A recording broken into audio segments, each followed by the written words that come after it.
Eran las imágenes desoladoras de los estragos causados por el terremoto ocurrido esa madrugada del 27 de febrero del 2010.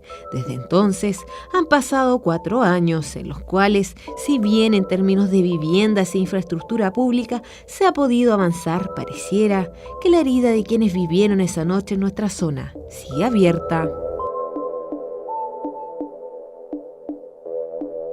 Fue tremendo ver todas las destruidas, las casas, sobre todo donde yo vivo, habían hartas casas de adobe, abajo derrumbadas total. Un susto terrible. Estaba en mi casa esa noche hoy, pero fue muy grande, parece que se acababa el mundo esa noche. Se dio como vuelta la luz en la tierra, yo veía todo así, pero una desesperación muy grande. Terrible en el sentido de que nunca hemos vivido al menos a mi edad, nunca he vivido una experiencia en esta forma. Preguntamos qué significaba el 27 de febrero y las respuestas fueron claras. Carmen Contreras en ese minuto se encontraba de vacaciones con su familia en Iloca. La gente aquí no dimensionó la tragedia que significó para esta zona el terremoto. Yo vi cosas que nunca las voy a olvidar.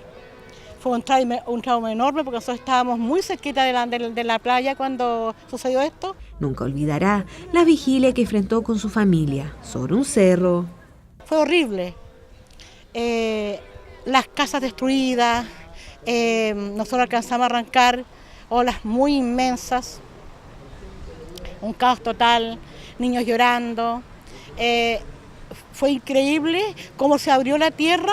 Como ella, son miles las personas que aún tienen ese amargo recuerdo. Silvia también vivió en carne propia los estragos del movimiento telúrico. En su hogar, literalmente, parte de su casa se vino abajo. La entrada de la casa esa se perdió. Todo cayó, no cayó del todo, pero cayeron las tejas, cayó, y entre todo eso nosotros las paredes quedaron divididas, como usted ve, así están divididas. Entraban las palomas, entraban los murciélagos, entraba todo, ya teníamos visitas todos los días con las palomas. Pese a la adversidad y a la pena, Silvia fue una de las beneficiadas con los subsidios que brindó el Estado a cientos de familias para que recuperaran sus casas, y hoy muestra con orgullo parte de su nuevo hogar. Usted la ve, porque está maravillosa, todavía falta la pintada, falta esto, quisiera ponerle esto mismo yo porque lo encuentro bonito. Esa misma tapa que está tan bonita. Y ahí ya daríamos por terminado con el favor de Dios y la Virgen. Felices, claro. No hay ningún problema ahora, gracias a Dios. Ni una gotera, nada aquí. ¿De dónde? Claro, y todo con zinc, ya ante la tejita nomás. En la inauguración del conjunto habitacional Los Conquistadores en Longaví, el mismo presidente visitó la región para entregar las viviendas, casas que llegaban como la solución habitacional soñada para 150 familias que sufrieron la pérdida de sus hogares por el terremoto. Todo parecía un sueño hasta que los problemas comenzaron. Empezamos con los problemas de alcantarillado, ductos tapados completos, se devolvían los lavaplatos, la tina, todo, y ahora empezaron a aparecer los calefón. Desde la misma fecha de entrega empezaron a aparecer calefón con fuga, por cañería, calefón que no funcionan, que son nuevos, que ni siquiera se han prendido y no funcionan. Hay problemas de voltaje. En el invierno es más jodido, ¿no? Se nos llena el patio con agua. Bueno, los vecinos de este pasaje somos la primera casa que no tiene ese problema, está en alto. En estos momentos, cuando llueve, se me inunda todo, que me falta 1 centímetro como para que me entre el agua hacia adentro. Y es la denuncia que realizamos durante agosto del año pasado. Si bien la empresa finalmente arregló estos inconvenientes en las viviendas, parece que no fueron la respuesta más adecuada a este problema. La Villa de los Conquistadores fue un complejo habitacional que vino a inaugurar incluso el presidente de la República. Yo creo que por una cuestión de publicidad se hizo una cuestión súper rápida que no cumplía con los estándares mínimos para lo que podría ser la habitación. Tanto es así que creo que incluso hubo unas denuncias, este canal también hizo eco de eso, en el sentido de que habían problemas de humedad, habían problemas estructurales importantes, las casas eran prácticamente, no tenían ningún tipo de habitabilidad en el segundo piso. Por situaciones y denuncias como estas, es que las autoridades de Longaví sienten que aún falta mucho para cerrar este capítulo. La sensación que existe hoy día en nuestra comuna, particularmente en los sectores rurales, es una falta de compromiso por parte de este gobierno en relación a poder concretar y hacer efectivo una reconstrucción como lo meritaba la situación. Y eso se ha traducido en que hoy día en esta administración que encabeza el señor Briones en nuestra comuna, vemos que debemos auxiliar muchas veces a nuestros habitantes con ayuda en materiales de construcción que tienen por finalidad poder dar una pequeña ayuda a mejorar sus viviendas. Son las caras de la moneda del proceso de reconstrucción en nuestra provincia, que según el oficialismo supera el 90%. Esta región fue brutalmente golpeada por el terremoto del 27F. En pocos minutos se destruyeron casi todos los hospitales, 56.000 viviendas. Se destruyeron también muchos establecimientos educacionales. Yo les puedo asegurar de que hemos logrado en 4 años avanzar enormemente y estamos muy cerca de terminar el proceso de reconstrucción. En lo material, una evaluación muy positiva.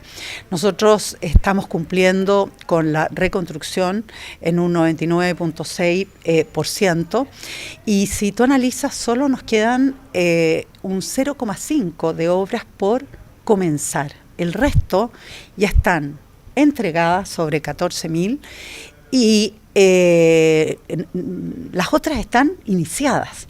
Por lo tanto, la reconstrucción, que fue una de las tareas que nosotros tuvimos como centrales, está hoy día prácticamente concluida. Son las dos caras del proceso de la reconstrucción, que si bien se ha concentrado en la reposición de las viviendas y en los mejoramientos de estas en los 4 años que han pasado, aún falta mucho para que la verdadera reconstrucción del alma se realice. Estuvimos frente a un evento de tipo natural. La naturaleza rugió, la naturaleza habló. Y en ese hablar lo que hizo fue remover, literalmente, nuestra naturaleza instintiva, nuestra naturaleza más primitiva, más animal. Somos, en definitiva, una de las 33 especies de homínidos, en el fondo. Y en ese sentido, reaccionamos. Digamos, así como empezamos a darnos cuenta que empezó a acelerar nuestro latido cardíaco, nuestra respiración, empezamos a sudar. Frente a este fenómeno, no alcanzó a generarse la reflexión, pero cuando pasan estas situaciones se de alguna forma despliega o se abre esta naturaleza instintiva, y las personas lo que buscan en el fondo es la sobrevivencia. Podemos ver casos, digamos, que son sobrecogedores, en donde, por ejemplo, padres dejaron a sus hijos para lograr su propia subsistencia. En otros casos, digamos, donde no se perdió tanto la naturaleza emocional, madre lo primero que fue a buscar a sus niños. Pero de alguna forma lo que prima acá es el componente más instintivo de sobrevivencia. Un fenómeno que se produce porque los procesos familiares que pudiesen haber ayudado a cerrar este ciclo no se hicieron. La tecnología cayó, los supermercados se cerraron, nuestra forma convencional de relacionarnos ya no era como la habíamos visto por mucho tiempo.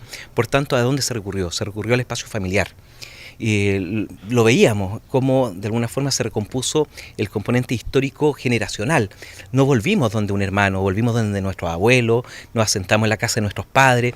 De alguna forma, reflexivo y reflexivamente, llegamos a nuestros hogares y en ese lugar nos refugiamos. Y nos refugiamos porque en esas casas eran casas construidas con experiencias de otros terremotos o con otra naturaleza, pero que estaba el pozo, estaban las velas, había una política de seguridad previa.